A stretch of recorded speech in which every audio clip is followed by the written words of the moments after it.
Wow. Oof. So, this is a book review. Oh, jeez. I'm internally dying. Help. Oops. So, I just realized I still had my, okay. So, okay. I need to stop being awkward. I apologize. So, this is a book review of the book, and this one.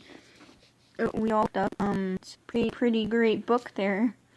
I really like it. It's great. It's a great book. It actually kind of sort of made me cry. It, like, yeah, it's so good. Like, it's so good, it made me cry, and, yeah, so,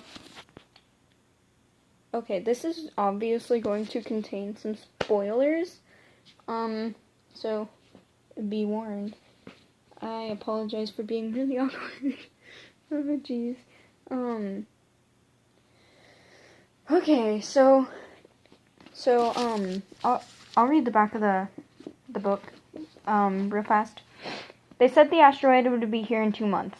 That gave us 2 months to leave our labels behind, 2 months to become stronger, oh jeez, I read that wrong. 2 months to become something bigger than what we'd been, something that would last even after the end. 2 months to really live. And, oh, by the way, this is by Tommy Wallach. I'm pretty sure that's how you pronounce it, but I'm not, I think that's how you pronounce his last name. But, it's great. He's also a songwriter too, which is actually really cool because he wrote a thingy for it. And he wrote songs for this. It's called "We All Looked Up," the album, and you can find it on YouTube. And it's so beautiful, and I love it so much. A Natural Disaster is actually my favorite because it's so catchy. Bad People is really good too. I'm just gonna name like all the 10 songs that it has really fast. So there is A Natural Disaster, Countdown. Hang on, let me see. That's where my wax went. Okay. Oops. Oof. Okay, let me look it up on the computer. Okay, so this is in order, by the way. It is in order. A Natural Disaster, Countdown, No Stars, Bad People, I Will Watch, Bloodless Love, Photographer, I Love the Painter, which that's a whole entire title, by the way. Excuse me. Seduce Me, Save It, and Madeline. Madeline is so good. It's like really good, and it hits me in the feels. Oh, this is such a good book. I'm probably rambling, but whatever. It's such a good book, and it's such a good album, and he's a good singer. Good singer right there. Heck, I might even sing to the album later, along with other songs, like songs, musicals, and songs that I really like. You can't see me, but I'm doing some really awkward hand signs. Okay. So this story is told in 4 points of view. It's like personality. So first is Peter. Hang on. So the first person that point of view that it's in, technically it's third person, not omniscient, right? Limited. So after that is Eliza. So the first is Peter. The second is Eliza.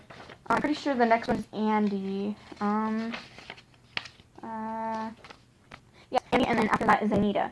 Like I said, there's going to be like a lot of spoilers in this book, or in this video, because this isn't a book, this is a video.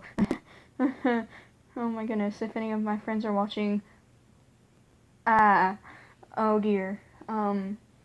So, We All Looked Up is about, the world ending in 2 months, obviously, as I read from the back, because, wow, I repeat stuff a lot, sorry.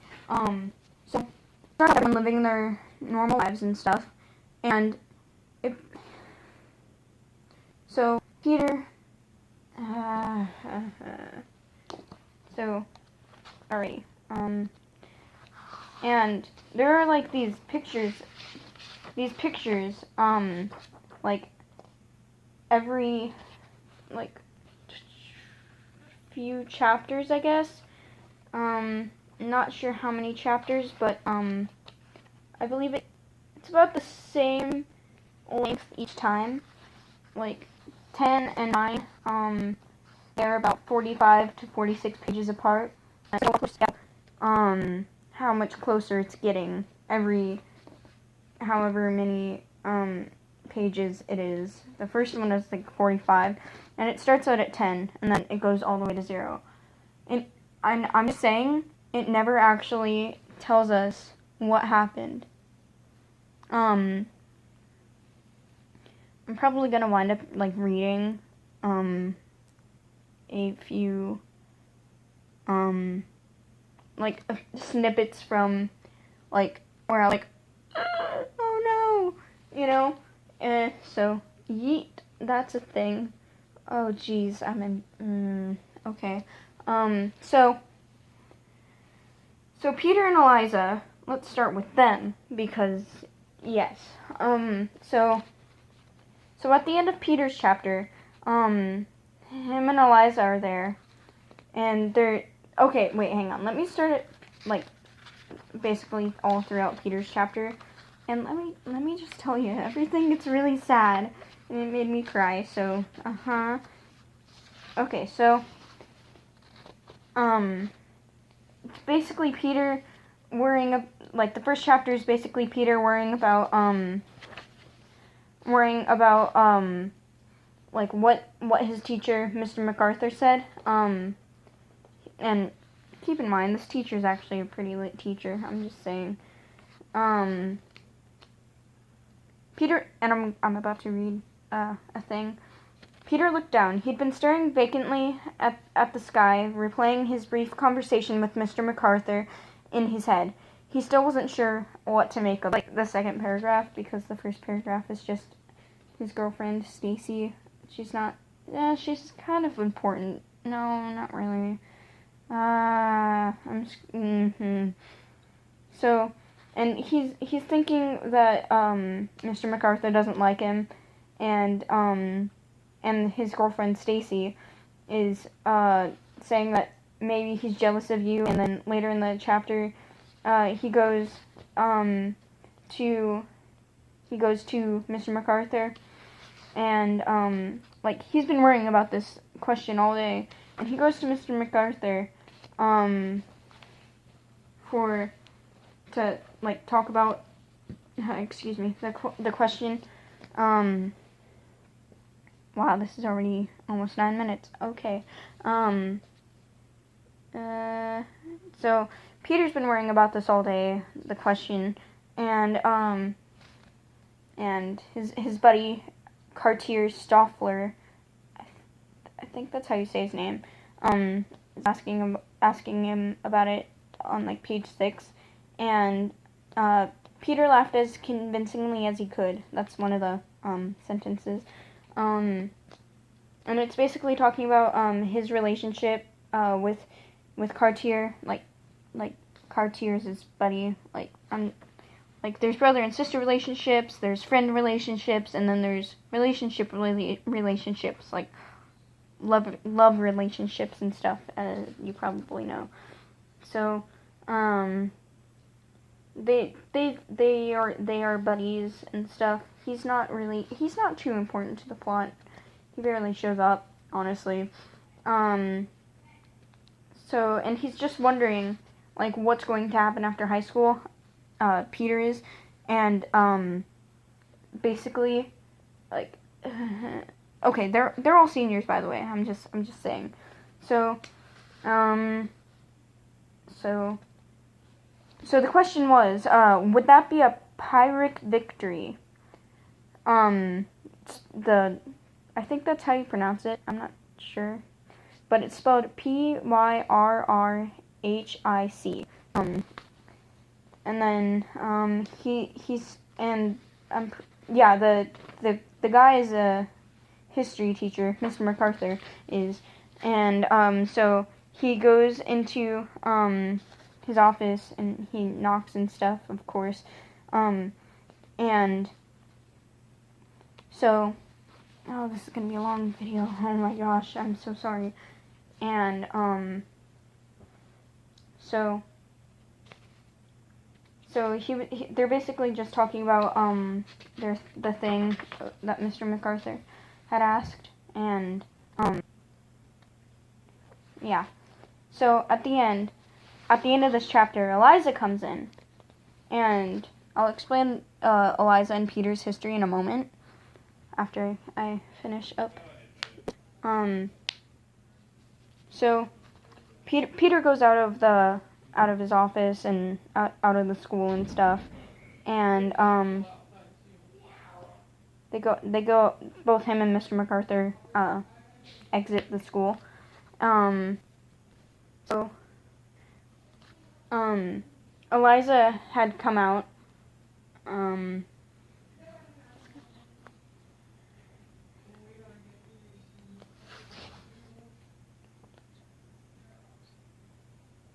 Hang on.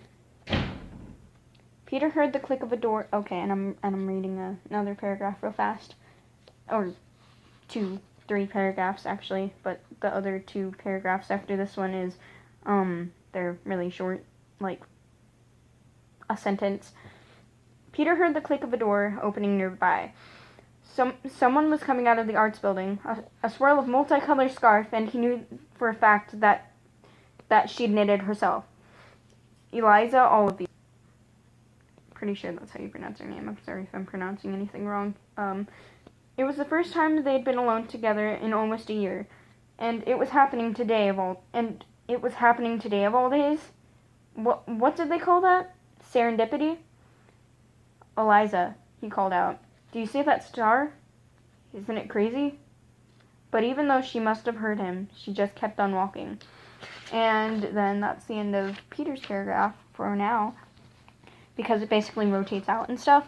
And then after Eliza is Andy and stuff, and it's just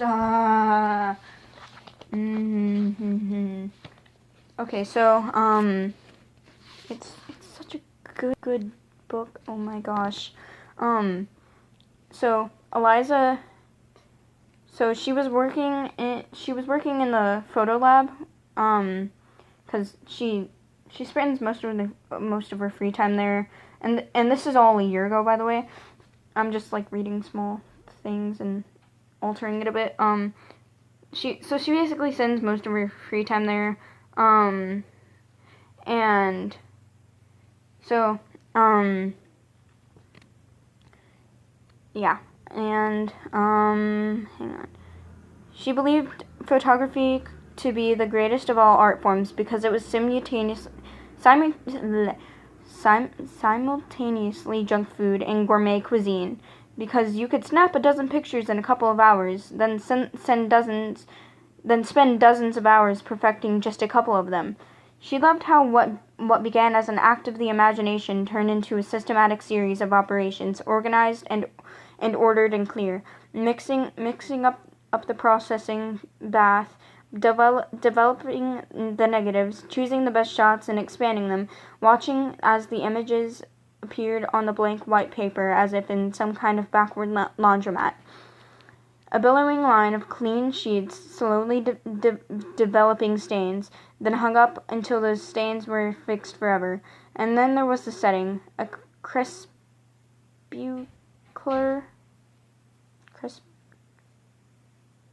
crepuscular, I guess is how you would pronounce it, and shadowy, everything about it perfectly calibrated for creativity, from the sultry red glow of garden lights to the still and shallow pool in which her prints rested like dead leaves on the surface of a pond.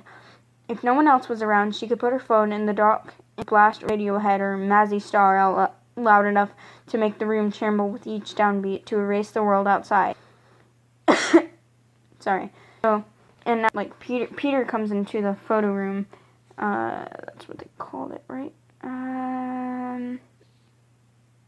Photo lab. Sorry. So Peter comes into the room. She basically slaps him and stuff. and she turned down the music and stuff.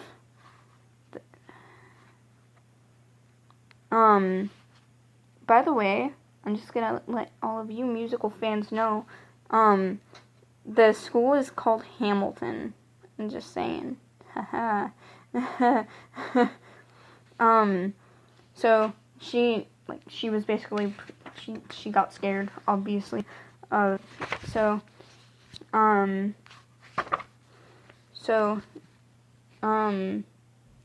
he comes in there to let her know that they're having a student council meeting.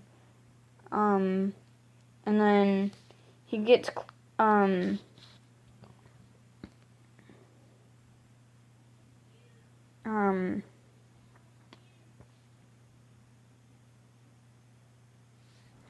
so,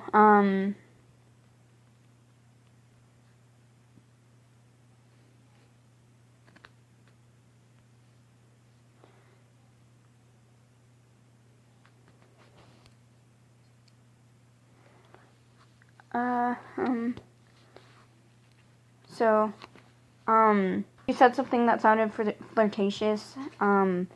This is the line. I'll just tell you the conversation. Hang on. I feel like that kid sometimes, Peter said. Are you joking? In what way possible are you like that kid? And, the kid,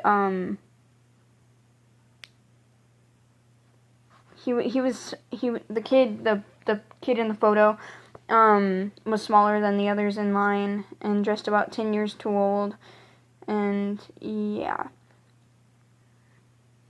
Okay, you know, and okay, and I'm back to reading this again.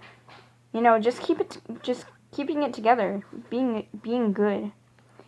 And what would you be doing if you didn't have to be good at all the time? And that's the line that she didn't mean to sound flirtatious. Apparently everything is flirtatious in a dark room, according to the book. Peter looked down at her, and, she didn't know the first, he was a pretty handsome guy.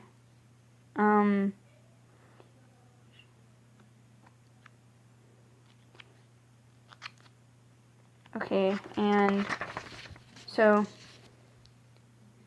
she lost her. This is a small snippet from the book. She lost her virginity practically by accident at a summer camp for blossoming artists to a pale goth boy who only painted wilted flowers.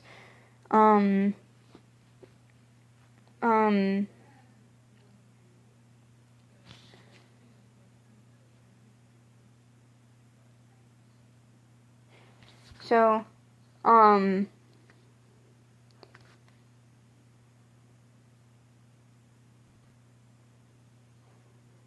he was too close to her, and he kissed her, and then a friend of Stacy's saw them, like, she came into the room and stuff, and so one of Stacy's friends came into the room, and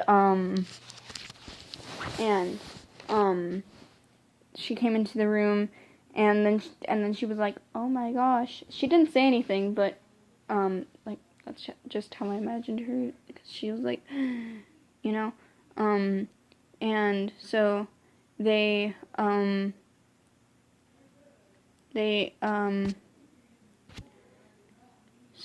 pull apart because she caught them kissing. Just keep in mind, Peter kissed her first. I'm just saying. And so Stacy tells her, wait, no. Stacy's friend tells basically everyone that happened. Now basically she's known as the school slut. And like, oh wow. And later in the book, it's revealed that she's only slept with like 12, 13 guys, and like all in 1 year. So like, she basically figured that if she was labeled as that, she might as well do that. And she... What? Are you making a YouTube video? Yes. Now leave me alone.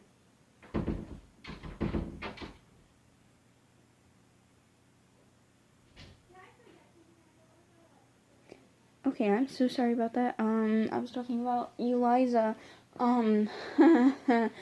So, she basically, so I'm just gonna say now that, her mom left with someone, she divorced, Eliza's dad, excuse me, and moved to Hawaii with another guy, and, Eliza's dad has, cancer and stuff, and, so, Eliza's also, I'm pretty sure she's an atheist, and, so, crap, so,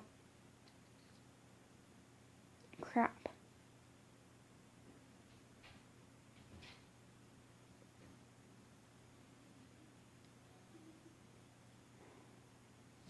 I'm so sorry.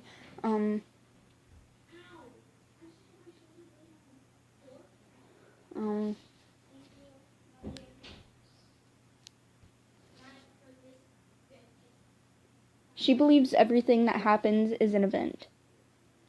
And, okay.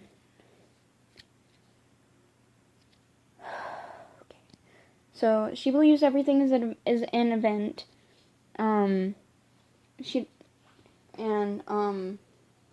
Basically, yeah. And, so,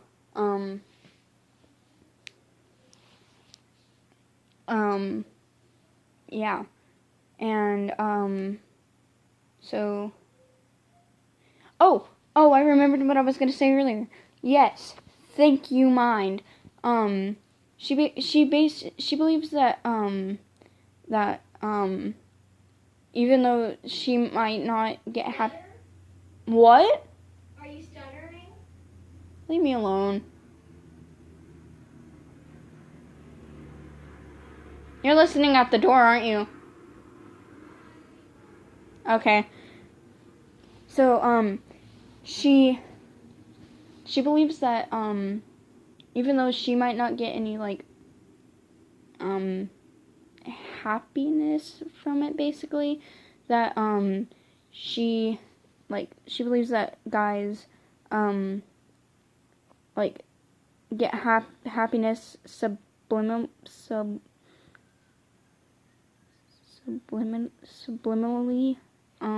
I don't know how it's pronounced, crap, from having sex, and, so that's why she did it. Like, she hangs out at bars and gets orange juice because, you know, she's underage, so yeah, yep. Okay, so, and then after that is, I was talking about, like, things later in the book, by the way, and Peter is a Christian, by the way, I'm just saying. So next is Andy. So Andy, he's what you would call a slacker, and I'm pretty sure he's smoked weed. Yeah, I'm pretty sure. And so he has this friend named Bobo, not really too good of an influence, and so I'm so sorry. I'm really awkward, and yep. So okay.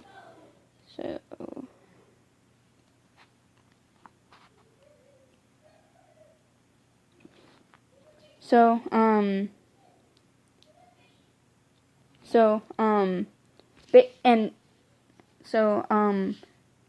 Bobo calls him Mary because night, Dad. So Bobo calls him Mary because he's a virgin. So, and this is one of the things that he says. And I'm so sorry without like giving you any context, but like Andy was like staring at Eliza. I'm just saying. So,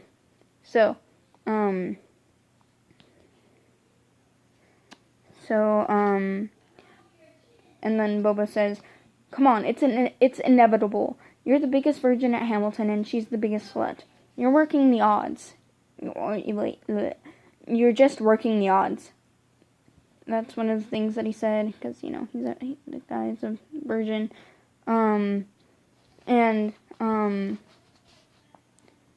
So, they're all, him and Bobo are looking at,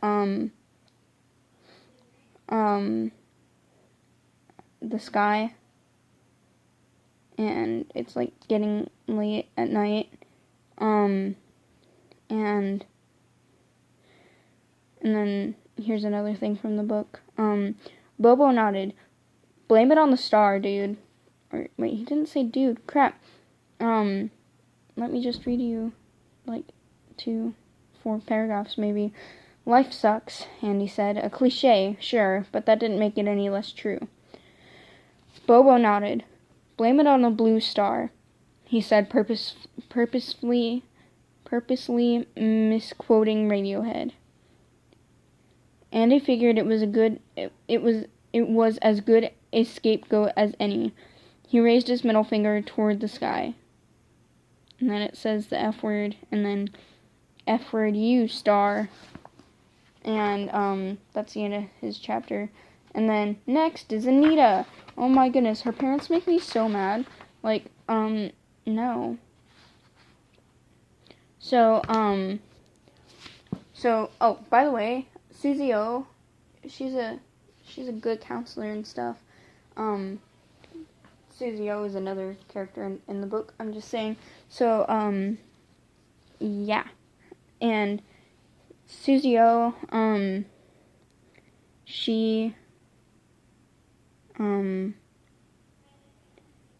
yeah. So, yeah, she's the school counselor. And, so Anita goes to, okay, so her parents are really strict and stuff. They set really high expectations for her. And, like, even, and this is basically from the book, can't remember where it is, though, because I currently am not reading it. But, her parents set really high expectations, and then even when those expectations are met, they're not pleased. And Eliza wants to be a songwriter and stuff, well, or she wants to sing at least. She wants to be a musician. And her dad is like, "No, you're not doing that. You're gonna like go to Harvard or Stanford or Princeton or whatever." And like, oh my gosh, her dad and her mom are total jerks. So, yeah. And, so, at some point during the book, Anita winds up running away because, oh, by the way, the president announces, and, like, the current president in this book is, President Obama, just saying. So, he announces that, the blue star, it's not a star, really, it's an asteroid, he announces that it's coming and stuff, and it could there's a 66.6% chance that it's going to hit Earth. So over half. And yep. And basically the world is like all going to utter crap. It's basically the apocalypse. Eliza starts taking pictures of like what's going on in Seattle. The setting is Seattle, by the way. Seattle is in Chicago, I think. I'm sorry, I'm not being smart right now. But, she's basically showing what's at Seattle, like, what's happening because of the apocalypse. Excuse me, and, so, she's showing what the apocalypse is doing to people outside, and, like, when the president announced, that and stuff, it said 2 months, basically. 2 months to live. As you can tell, as you can probably tell by the back of the book.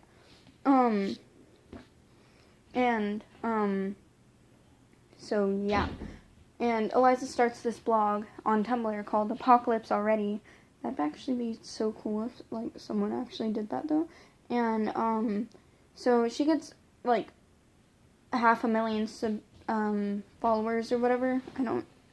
On Tumblr, I don't have a Tumblr, unfortunately, so I don't know what Tumblr's like. But, so people follow her on Tumblr and stuff, and, like, it's getting bad attention for Hamilton, the school, obviously, not Alexander Hamilton, but yeet. And so, yeah.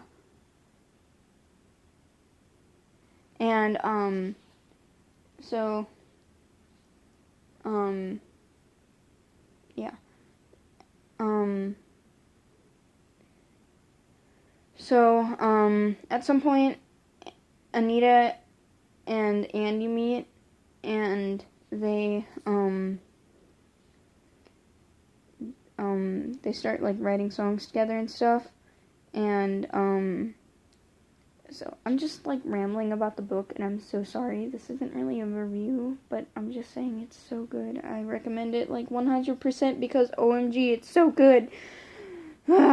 And, so, at some point, Bobo, he's basically, I'd like to be, like, I feel kind of bad for him, but I don't feel bad for him. I'm just gonna say that Eliza may or may not have, stabbed him in the heart, because he was trying to, with her, but she didn't want to, and this is, like, happening while, Peter is downstairs in the, like, bathroom, I believe, yeah, and Andy, so, basically what happened with Peter, so, he rescued Misery because Bobo had, stolen or kidnapped whatever Misery because he wanted to talk and she didn't want to talk. And, he locked her in his room, I believe. And, so, yep, that happened. And Peter came to rescue her because, yeah, you know, Misery is his sister. Her real name is Samantha, by the way. Just saying, yep. And, so, yeah. And, since Andy is staying with Bobo, and this is like a big apartment building thing, hotel-like deal that they're in, so, so Anita and Eliza, because they all become, they're not really all friends, so to speak, but whatever.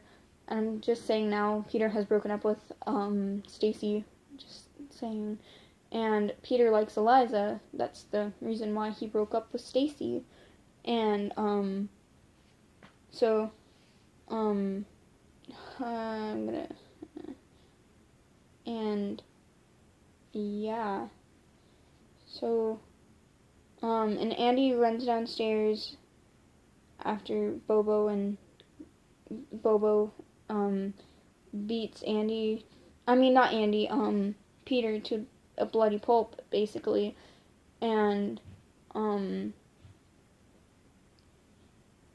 so Andy grabs Peter and stuff, and they head upstairs.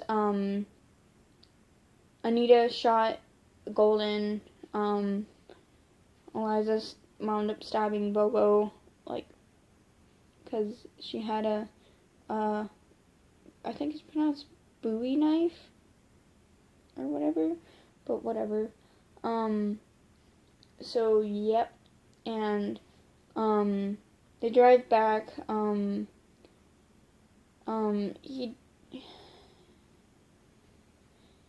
They drive back to Peter's house, and him and Eliza don't get out of the car because they don't want to, like surprise, or, like, oh my gosh, like, they don't want his parents to be like, oh my goodness, what happened, and, like, stuff like that. So Eliza and Peter wait out in the car for a few minutes, and basically Peter's dying, and she tells him, like, because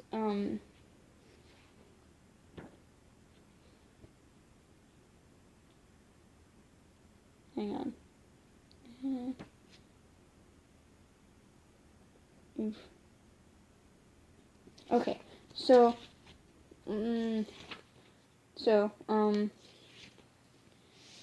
I'm just gonna go ahead and read Peter's whole chapter.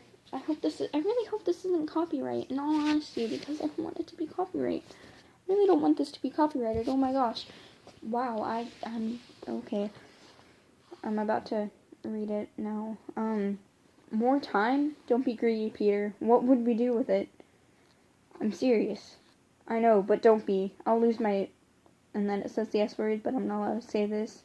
So, yeah. I'm not saying decades or anything. Just a year, maybe. Enough to give us a history. We have a history. Remember making out in that photo lab? Remember how we were at the riot together? Remember our first pancake breakfast with your family? I mean real history, like a language that nobody but us knew. My parents have that. I bet yours did too. You and I have a language. Yeah? Yeah.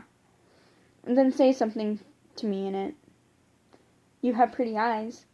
That's just English. Most of the words in our language are pronounced exactly the same as normal English words. That's so people won't notice when we're speaking it. Are there any differences? A few, like carrot. What's that mean? Pumpkin. What else? I love you. What does that mean? It means I hate you. Aha! And what does I hate you mean? Same thing as English. That one's not different. I see. Do you want to know how to say I love you? Sure.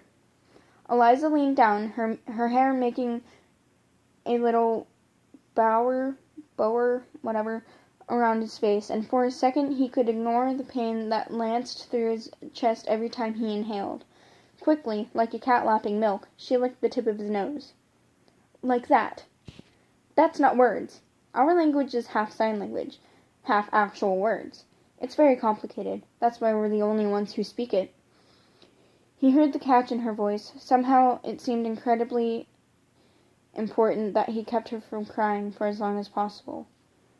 Oh man, I'm probably gonna cry while reading this. I'm sorry. Remind me, that philosophy you've got about events? How does that work again? Eliza shook her head. I don't have a philosophy anymore. So make up a new one. Make up a philosophy? Yeah, like a bedtime story. Only it has to be true. Oh, okay, a true philosophy invented on the spot. That's all. Yeah. He waited. The pain in his chest was diffusing out to his whole torso now, weighing him down a little bit more with each exhalation. Like the slow squeeze of a boa constrictor. He let his eyes close. It was all right. He'd protected them. His friends, his family, his cuirass. It's basically everyone's connected. Even if it was only for a few extra hours, he kept them safe. No Pyrrhic victory then, whatever happened. A real victory. And that's talking about, like, the fight, Bobo and stuff. An infinity seemed to pass before Eliza spoke again. Peter was beginning to wonder if she'd given up or else fallen asleep. So a really long time ago, she said. "This really advanced civilization had a science lab, right? And this guy who worked in the lab, we'll call him Todd, he was just an okay worker. Like, not totally moronic, but no genius either. The specialty of this lab, I forgot to say, was making worlds. So Todd chose to make this world that was mostly water, which hadn't been tried before, because everyone knew that water destroyed everything it touched, if you gave it enough time. And this lab believed in making things that were more permanent, like out of rocks and stuff. And at first, nothing really happened in the water world, except a lot of erosion and rust and stuff being damp all the time. And Todd's boss wasn't very happy. But Todd kept working away at it. And this is basically like the theory of evolution, but it's really not. Sort of-ish. I don't know. But, like, this is just what she thinks. I'm just saying, okay. I'm gonna get back to reading now. Okay, but Todd kept working away at it, and after a while, something amazing happened. There was life. Just a little bit at first. Then more. Like, a lot more. And it started evolving. And then these little monkey things started learning new stuff and getting smarter, and everything was looking pretty good for Todd. But then, over just a few thousand years, the whole thing got totally, it says the F word, up again. There were these wars and terrorists and nuclear weapons all over the place. Todd couldn't understand it. It was like he'd built this really nice house for people to live in, but they decided to tear it down from the inside. And Todd's company, which was all about the bottom line, decided to pull the plug. Not every world could be a winner. Peter felt a drop of cold land on his cheek, but he was too tired to wipe it away. It slid slowly down his face, tickling a little as it went. Every breath was now victory. Eliza had gone quiet. Fear swept in to fill the silence. Fear of disappearing, of the dark, of the unknown. Fear of being somewhere without this love to define him. "Don't stop talking," he tried to say. And as if she'd heard him, Eliza continued her story. So Todd brought the world home and tossed it into the garbage, just like he said he would. But then his son, who's called Chris, in a nod to your traditional Christian values, happened to find it. And right away he fell in love with the little monkeys. So he pulled the world out of the trash and dusted it off and took it into his father's office. "You can't just give up on these little monkeys," he said. And his dad tried to explain about business and capitalism and everything, but Chris was having none of it. And here's the really miraculous part, because I know how much you religious nuts love miracles. He'd just learned about mercy that week in school. So he begged his dad to give the world one more chance to get better. He even came up with an idea for how they could make it happen. "Let's scare them," he said. "Let's make them think it's all over." And his dad was like, "You mean with some kind of flood?" And Chris said, "Floods are so old school, Dad. Let's do it with an asteroid. We'll tell them they're about to die. They're all about to die. But then, at the last second, we'll save them." Then Chris's dad listed every horrible thing that the little monkeys have done throughout history. "They don't really deserve a second chance," he said. And Chris was like, "Well, it wouldn't really count as mercy if they deserved it." And once he heard that, his dad totally folded, and they went ahead with the plan. And at first it didn't seem like it was working. Actually, it seemed like things were getting even more horrible and ugly with every passing day. But Chris told his dad not to worry about the little monkeys. He said that this amazing moment was going to come when they all looked up from their tiny little lives at once to see if that big fireball in the sky was really going to crush them. And maybe when they watched it pass them over, maybe when they felt that mercy, it would be just enough to convince them to change. Maybe. The droplets were falling every few seconds now, though Peter felt each one a little more distantly, as if he were falling along with them. Eliza didn't seem to know what else to say, so she just repeated herself over and over, kissing him after each word more and more lightly. Maybe.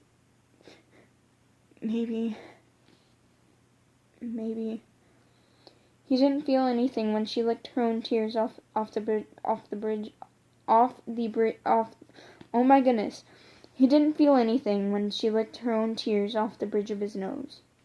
And that's the end of that chapter. It's so sad because he died at the end of that chapter, and now I'm really sad. Dang it. So he dies. Peter dies, and basically the rest of the book is they're doing the end of the world party, and by the way, the world is so chaotic by this point, it's insane. But a lot of people show up to the end of the world party, and Anita and Andy sing,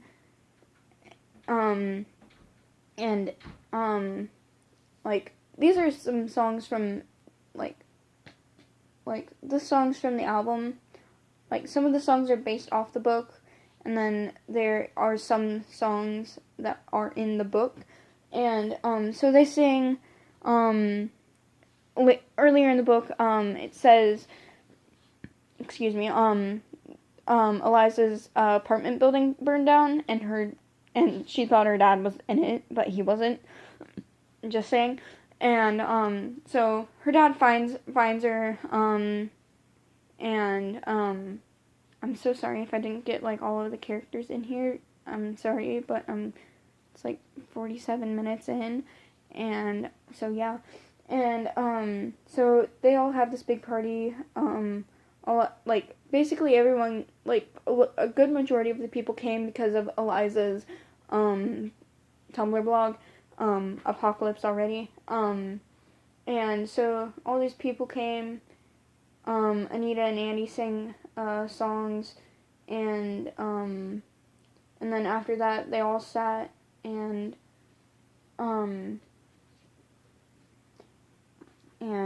yeah, they all sat down watching the sky and stuff, and let me read you guys the last paragraph, because oh my gosh, it's like I'm sad now. This makes me so sad. They laughed. The asteroid was a little bigger now, brighter, and they still went on laughing. Laughing in the face of what they couldn't predict or change or control. Would it be fire and brimstone? Would it be Armageddon? Or would it be a second chance? Eliza held tight to her friends, laughing, and felt a pair of hands land soft as feathers on her shoulders, like the hands of a ghost. Laughing and laughing as Ardor swept. Ardor is the name of the asteroid, by the way. Or what? As laughing and laughing as Ardor swept along its fated course, laughing, and through that laughter praying for forgiveness, praying for grace, praying for mercy. That's the end of the book, and then it just has like some bonus stuff and like the songs and stuff in there. And so yep, so that's the end of the book, and it's so good, and I just love it, and I have cried multiple times. I'm sorry, my voice is kind of like, it's going hoarse, and I apologize. And so that's the end of the book, and I will talk about more books in the future, because books are lit as heck, and I love them, and this was fun. I might see you next time, because goodbye now. Have a good day or night, whatever. Bye.